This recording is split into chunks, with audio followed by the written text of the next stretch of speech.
Referendum per l'autonomia del Veneto, le ragioni del sì spiegate dal costituzionalista Luca Antonini, una consultazione che farà bene al Veneto e all'Italia ma fa paura a Roma. Tutto pronto a Venezia, assalto alla città per la festa del Redentore, attese oltre 100.000 persone, l'edizione più blindata di sempre per il rischio terrorismo e dopo i fatti di Torino. DPV, la Banca d'Italia ha disposto sanzioni amministrative per 3.600.000 euro nei confronti degli ex vertici, tra cui l'ex presidente Giovanni Zonin. 37enne bassanese arrestato dai carabinieri, avrebbe abusato della figlioletta per 6 anni, la terribile vicenda emersa a scuola durante una lezione sulle violenze sessuali in famiglia. Tragedia in Sardegna, ultraleggera con a bordo un uomo e una donna, a Veronesi precipita e prende fuoco, nulla da fare per i due, un'avaria all'origine della tragedia. Aggredite, picchiate e rapinate in pieno centro a Mestre da 2 stranieri, vittime 2 amiche, rabbia e paura in città per l'ennesimo agguato. 3 giovani padovani bloccati da un poliziotto mentre per gioco minacciavano con una pistola a giocattolo un automobilista, volevamo fare un video da mettere su Facebook, hanno detto. A Cison di Valmarino, l'inaugurazione del restauro di Case Marianne nel Borgo Incantato, un nuovo gioiello promosso anche dall'ospite d'onore Vittorio Sgarbi, obiettivo attrarre nuovo turismo.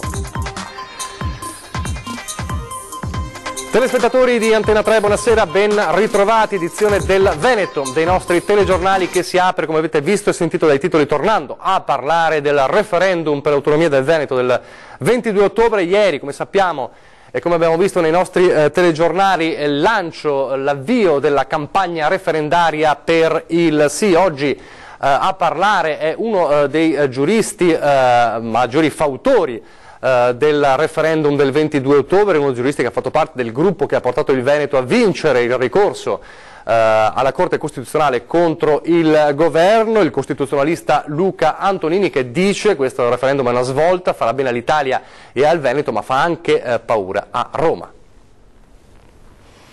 Questa è una svolta storica per il Veneto, è la prima volta che tutta la storia della Repubblica Italiana che si celebra un referendum per la maggiore autonomia di una regione. Una consultazione che cambierà il Veneto, quella programmata per il 22 ottobre prossimo. Un voto che secondo il professore docente ordinario di diritto costituzionale a Padova cambierà anche il resto dell'Italia. È tempo che l'autonomia sia qualcosa che viene data in relazione alla prova che una regione fornisce. Se una regione è virtuosa come il Veneto deve avere più autonomia, se una regione è altamente e indecentemente inefficiente come la Sicilia deve vedere ridotta la propria autonomia. Un cambiamento che potrà avvenire solo se ci sarà una forte adesione. Non basta che vada a votare il 50 più 1% degli elettori, qui dovrebbero andare a votare il 99,9% degli elettori. Allora a quel punto si darebbe un segnale fortissimo al dibattito politico e diventerebbe un segnale imprescindibile che potrebbe portare il Veneto a somigliare a Trento e Bolzano. Un obiettivo costituzionalmente possibile secondo il professor Antonini. Ora, se Trento e Bolzano trattengono i 9 decimi con quelle competenze, è giusto che i 9 decimi spettino al Veneto se si assume tutte le competenze, cioè per esempio regionalizza il personale insegnante, si paga da solo la sanità, eccetera eccetera. Ma l'importante, per chi ha difeso le ragioni del Veneto davanti alla Corte Costituzionale, è che i veneti rispondano in massa. Se dalla gente arriva un'istanza per una maggiore autonomia in 2 regioni assolutamente efficienti, io penso che questo sia un dato che da cui la politica non potrà prescindere e che sia di impatto forte, lo dimostra la paura che viene da Roma rispetto a questo referendum, in cui in tutti i modi hanno cercato di impedirne lo svolgimento. Altra battaglia della Regione è quella sui vaccini e oggi la Regione Veneto ha notificato il ricorso alla Corte Costituzionale contro il decreto legge 73 del 2017 sulle vaccinazioni obbligatorie. L'aveva promesso il governatore Luca Zaia ed è stata oggi notificata ufficialmente. Quello che rifiutiamo, commenta il presidente Zaia, è un intervento statale che impone un obbligo collettivo di ben 12 vaccinazioni, una coercizione attuata per di più con decreto d'urgenza, senza precedenti storici a livello internazionale, nemmeno in periodi bellici, che rende l'Italia il paese con il maggior numero di vaccinazioni obbligatorie in Europa. Oggi dunque il notifica del ricorso ufficiale alla Corte Costituzionale contro il decreto vaccini.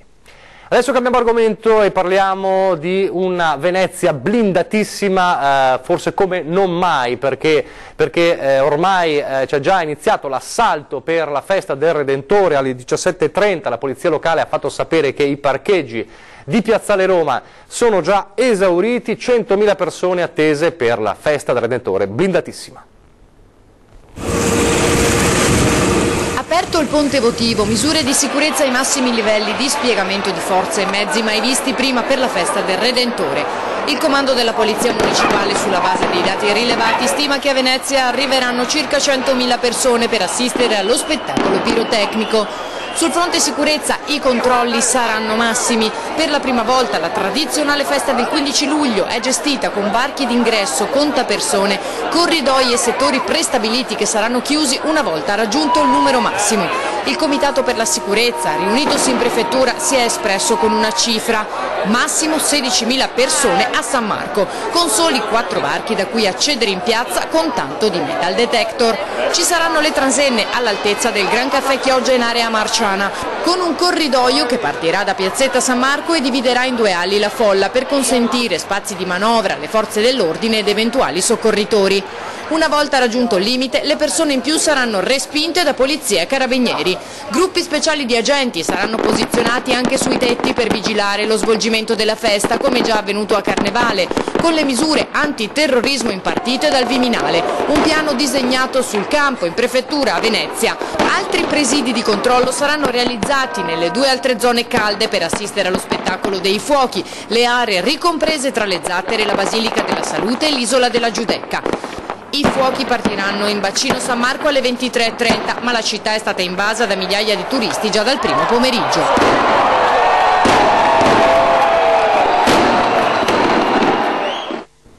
Vedremo allora come andrà questa notte dei fuochi a Venezia. Intanto torniamo a parlare di banche, di BPV, Banca Popolare di Vicenza nello specifico, con la Banca d'Italia che ha comminato sanzioni per oltre 3 milioni e mezzo agli ex vertici. Multe per 3 milioni e 600.000 euro, una bomba che investe gli ex vertici di BPV finiti nel mirino di Banca Italia. Sanzioni che colpiscono quelli che furono i componenti del consiglio di amministrazione, i dirigenti e poi lui, l'ex presidente Gianni Zonin, chiamato a versare 234.000 euro. Carenze nell'organizzazione, nella gestione dei rischi e nei controlli interni da parte degli ex componenti del board. E quanto riscontra la Banca d'Italia oggi? E Banca Italia dov'era? In tutto questo Banca Italia dov'era? Domanda che si fanno diversi risparmiatori, perché chi doveva vigilare lo ha fatto forse in modo troppo notarile, per cui Banca Italia non potrà mai essere accusata di non aver rispettato i codici. Gli atti formali sono stati eseguiti, le ispezioni sono state compiute, però probabilmente bisognava sollecitare operazioni di salvataggio da parte del mercato in modo molto più energico. Oggi queste sanzioni, invece di soddisfare chi chiede giustizia, rischiano di esacerbare ancora di più gli animi. Sì, perché a torto o a ragione il popolo dei risparmiatori confronterà le dimensioni enormi del crack con la misura di queste multe. Per di più adesso molte imprese venete rischiano di vedersi tagliati gli affidamenti. Questo vorrebbe dire imprese che chiudono e posti di lavoro perso. Secondo me questo è inaccettabile, quindi bisogna assolutamente che ci sia un controllo, una verifica. Insomma, che i comuni e le associazioni di categoria tengano gli occhi aperti. Intesa San Paolo ha dichiarato che erogherà liquidità ulteriore per 5 miliardi e mezzo di euro. L'importante è che le imprese vengano sostenute in questo momento così delicato. E noi rilanciamo una nostra battaglia: che una grande parte del patrimonio delle 2 popolari, acquisito da Intesa San Paolo, venga messo a disposizione di imprenditori, magari supportati da Veneto Sviluppo, per rifondare una banca del Nord-Est. Io penso che una realtà come la nostra abbia bisogno ancora di una banca del territorio. Adesso apriamo la pagina della cronaca con una terribile vicenda di violenza sessuale in famiglia che arriva dal Bassanese. 6 anni vissuti in un incubo, interminabili e scuri, 6 anni vissuti nella solitudine, perché di certe cose è meglio non parlare. Inizialmente quelle cose non sono neppure descrivibili da quanto al di fuori della propria comprensione, ma un giorno qualcuno, l'insegnante, riesce a trascinare fuori dall'incubo la piccola, a non farla più sentire sola di fronte al papà orco. Da quando aveva 7 anni una bambina è stata la vittima delle attenzioni particolari del proprio papà fino alla fine del 2015. Solamente nel maggio del 2016 a scuola, al termine di una lezione in classe dedicata alla violenza di genere e in particolare agli abusi sessuali compiuti dai genitori nei confronti dei figli, un insegnante ha notato il turbamento della ragazzina. Non è stato facile, ma quando la minore ha cominciato a sentirsi a proprio agio e soprattutto a non sentirsi più sola, ha iniziato a raccontare alla maestra quanto costretta a subire negli anni dal padre, che da tempo si era separato dalla madre. Nei fine settimana, in occasione delle visite al padre nella nuova casa, la ragazzina doveva soddisfare le avanze del genitore, ovviamente durante l'assenza della sua nuova compagna. Al racconto sono seguiti gli accertamenti e attivati i servizi di assistenza e tutela nei confronti della minore. Nel frattempo le indagini dei carabinieri di Marostica, coordinate dalla Procura di Vicenza, hanno consentito di raccogliere prove congruenti che hanno portato all'arresto del padre di 37 anni. Il presunto papà orco è ora rinchiuso nel carcere di Vicenza. E tragedia in Sardegna con un ultraleggero che precipita e poi prende fuoco e le vittime sono 2 veronesi. La passione per il volo e il destino fatale in una bella giornata nello splendido scenario della Gallura. Una morte orribile per i veronesi Franco Castagna, 63 anni, e Marica Magrini, 53 anni, carbonizzati nell'ultraleggero che ha preso fuoco dopo essersi schiantato stamane in località Libalzaghi, tra Trinità d'Agultu e Vignola. L'aereo stava per atterrare sull'aerosuperficie di Costa Paradiso quando è precipitato dopo essere entrato in fase di stallo a soli 100 metri dalla pista di atterraggio, forse per un'avaria. Castagna, che pilotava l'ultraleggero, era un grande appassionato di volo e un imprenditore molto noto nel Veronese, titolare di un'azienda di prevenzione incendi con sede a Lugagnano di Sona. La donna era un'amica di famiglia. La coppia era partita dall'aerosuperficie di Casalino, in località Isola Rizza, a 32 km da Verona. Dopo uno scalo a Livorno, il velivolo era decollato con destinazione Costa Paradiso, nel nord-est della Sardegna. In fase di atterraggio avrebbe avuto un blocco al motore, una circostanza frequente per gli ultraleggeri, spiegano gli esperti, che solitamente viene gestita mettendo in pratica l'addestramento. Purtroppo però qualcosa ha impedito all'imprenditore di prendere quota e l'aereo si è schiantato al suolo. Sul luogo dell'incidente si è recato il magistrato di turno della Procura di Tempio Pausania, che ha aperto l'inchiesta penale. Contemporaneamente partirà anche un'inchiesta tecnica. Il direttore dell'ENAC di Olbia, Marco Di Giugno, trasmetterà gli atti all'Agenzia Nazionale della Sicurezza Volo. Ed ora Mestre con un'altra aggressione in pieno centro, stavolta alla Bissuola, 2 donne aggredite e rapinate, e in città cresce la paura ma cresce anche la rabbia. Sorprese alle spalle, scaraventate a terra e rapinate. La chiamata alla centrale operativa del 113 è arrivata verso le 3:30. 2 ragazze non ancora trentenni hanno dichiarato di essere scese dal bus sabato notte in piazzale Cialdini per poi incamminarsi verso via Bissuola, l'agguato all'altezza di via Giusti a Mestre. Hanno riferito di essere state strattonate con violenza e gettate sul marciapiede. Non hanno potuto far altro che consegnare agli sconosciuti, che poi sono fuggiti, quello che volevano.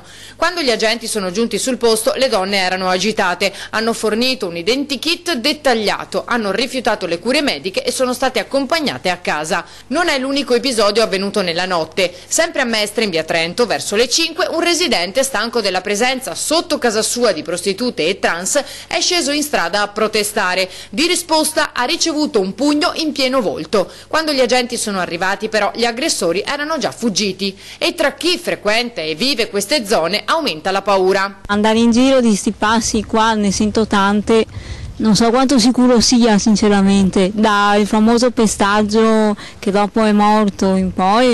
È meglio non uscirci proprio perché è pericoloso proprio. Qui alla sera è proprio un rischio. Lei ha paura?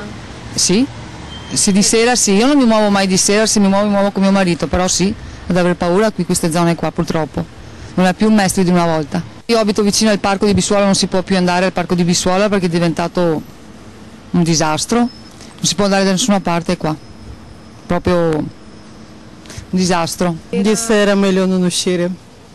Lei non esce? No, se non serve non esco. Per un incubo che continua a Mestre c'è un incubo che finisce a Padova, perché è stato arrestato un rapinatore seriale che nel mirino aveva le anziane. Era diventato il terrore delle donne padovane. In appena 15 giorni aveva seminato il panico, aggrediva le sue vittime alle spalle mentre rincasavano e passeggiavano da sole, poi strappava loro le collane e scappava. La squadra mobile di Padova ha individuato e arrestato il rapinatore seriale, è un tunisino di 23 anni, clandestino e con precedenti per scippo. L'uomo per il momento è accusato di 4 rapine avvenute il 26 giugno in via Giotto, il 30 giugno in via Alfieri, il 1 luglio in via Guarnieri e il 10 luglio in via Palestro, ai danni della signora Giustina Bogoni, che ai nostri microfoni aveva descritto così il suo aggressore. È stato un attimo che io non ho creduto che era un studente, ho creduto che era un cattivo che con 2 occhi da cattivo è venuto verso, mi ha preso per il collo, mi ha strappato la collana da addosso.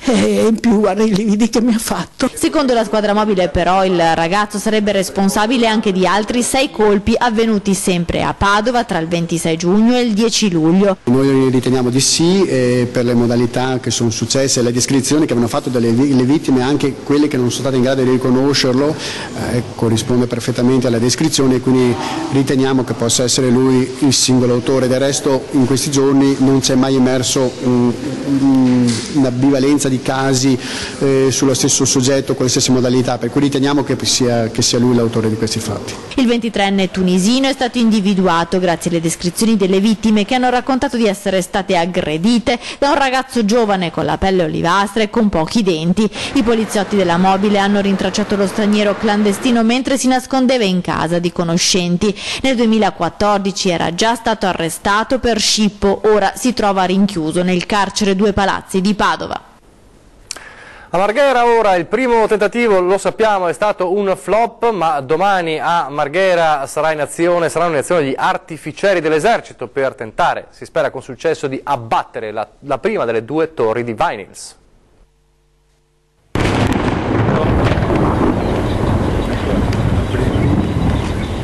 E conto alla rovescia per l'abbattimento della torre della Vinyls, la più bassa, quella alta 150 metri, domani dalle 8 del mattino in via della Chimica a Porto Marghera, previsto l'arrivo dell'esercito con gli artificieri del 3° reggimento Genio Guastatori di Udine. Saranno loro a posizionare l'esplosivo al plastico per farla saltare, il cosiddetto C4, posizionandolo lungo tutta la base portante. Alle 11:30 tramite innesco con un circuito elettrodetonante verrà fatta esplodere, cadendo dopo essere stata capitozzata, come da precedente piano, lungo la laguna. Nell'area frontale abbiamo 2 zone, una è un posteggio, quindi è l'area dove era già previsto il crollo guidato, e l'altra parte è un'area cantierabile che in questo momento comunque è stata interdetta, e quindi fino alla conclusione delle operazioni di demolizione rimarrà tale a tutela delle maestranze che altrimenti vi avrebbero operato. Interdetto nel corso delle operazioni per questione di sicurezza lo spazio acqueo, quello di terra ma non quello aereo.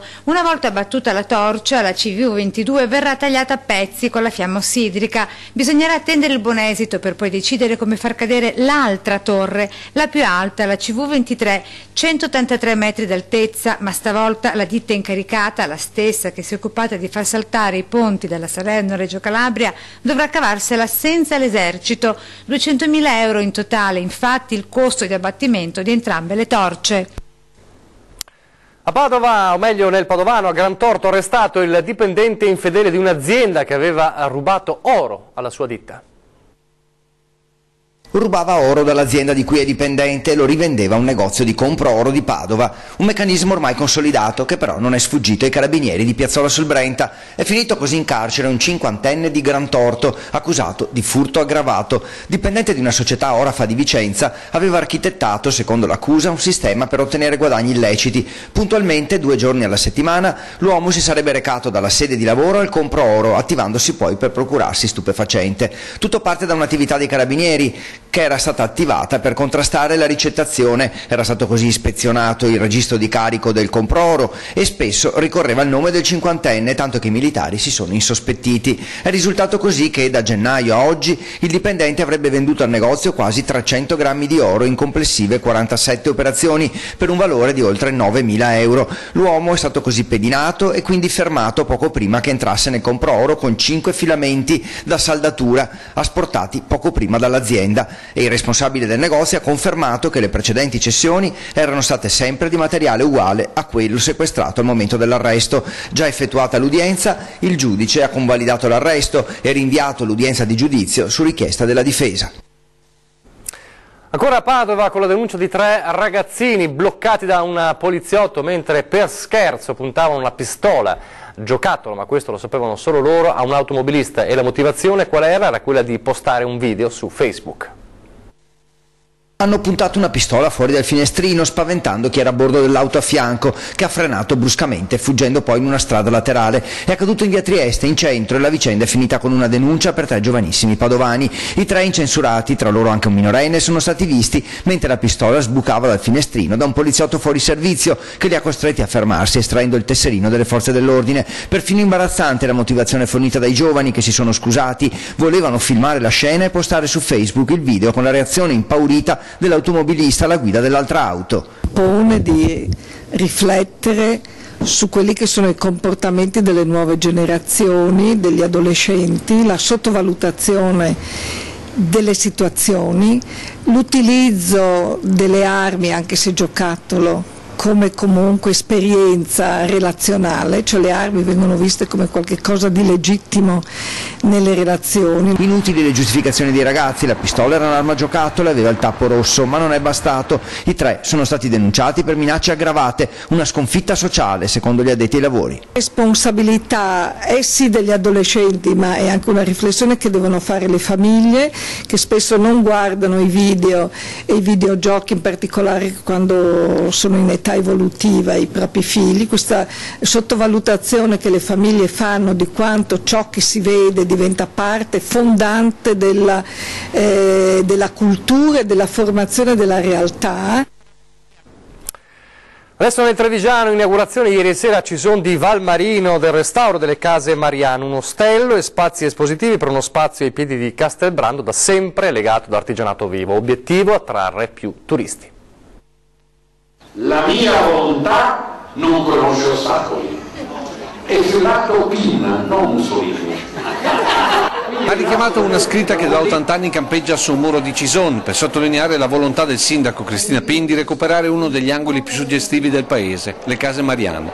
E gli elogi per questo gioiello storico della Marca del Veneto non sono mancati da parte di Vittorio Sgarbi, che con il presidente della regione Luca Zaia ha inaugurato la struttura recuperata. La frase che qui rimane verrà cancellata, anzi rinfrescata, perché rappresenta il dominio ormai ventennale della Pin, Dux Pin. 20 anni di vino, che dopo i tempi di luce, il risultato è questo: c'è chi ha fatto l'euro e c'è chi ha fatto le case Mariano.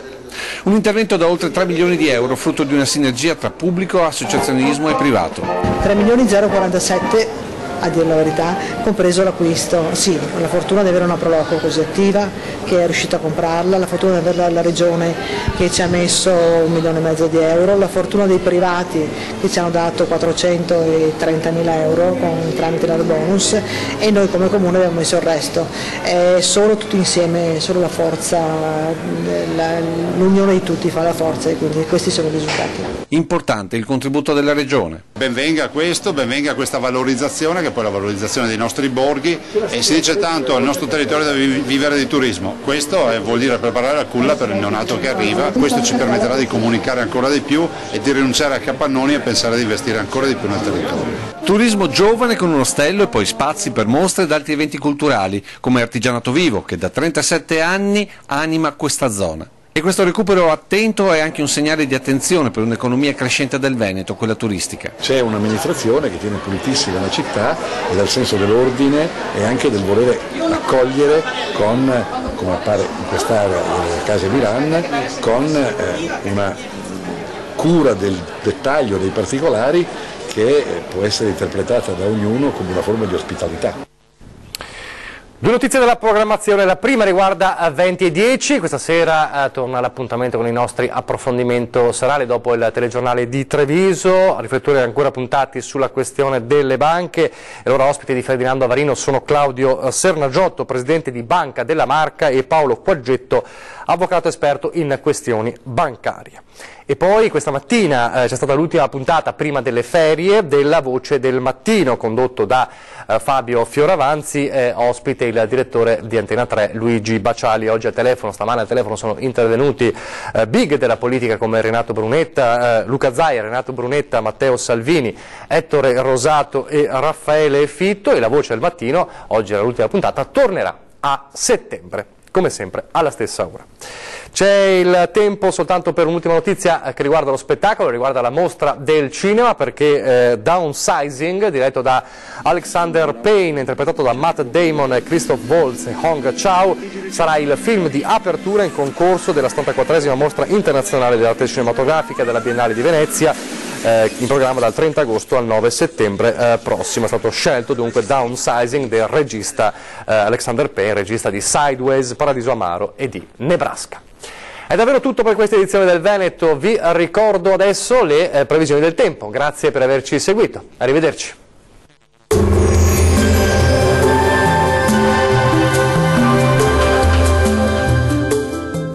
Da Vittorino, panificio, caffetteria, paninoteca e pub, aperto dalle 4:30.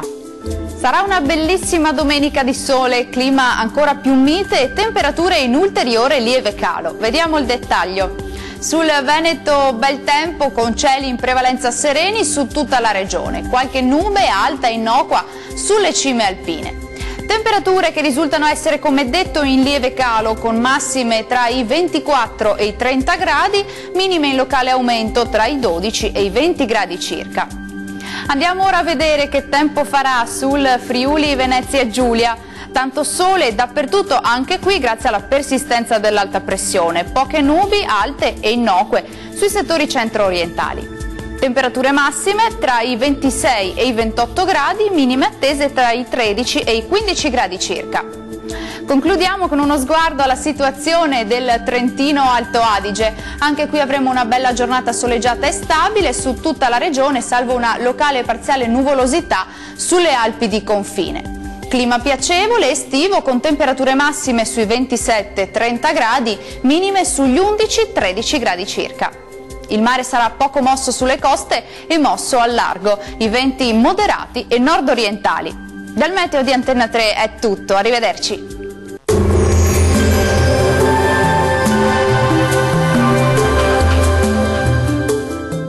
Da Vittorino, panificio, caffetteria, paninoteca e pub, aperto dalle 4:30.